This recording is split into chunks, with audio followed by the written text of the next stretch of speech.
เราจะไปเที่ยวที่ไหนนะปราสาทอะไรนะปราสาทอะไรนะ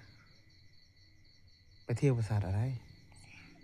ภาษาตะควายปราสาทตะควายปราสาทตะควายอยู่ที่ไหนอยู่ที่บึงพนมนมอะไรพนมถูกรักโอ้ก็ไปทำอะไรไปร้องเพลงชาตินะ ประเทศประไทยรุ่มนั้นเนื้อสาธุไทยเป็นไทยล้วนมากรักจะมากีให้ไม่รักคนนี้สบายไงขาดเอ็ดอะขาดเด็กก็ไม่ให้ใครคนขี่ สละ เลือดชุบ ญาติเป็นชาติ ลี ทะเลิง ปาเทบาไทย ทวีมีชัย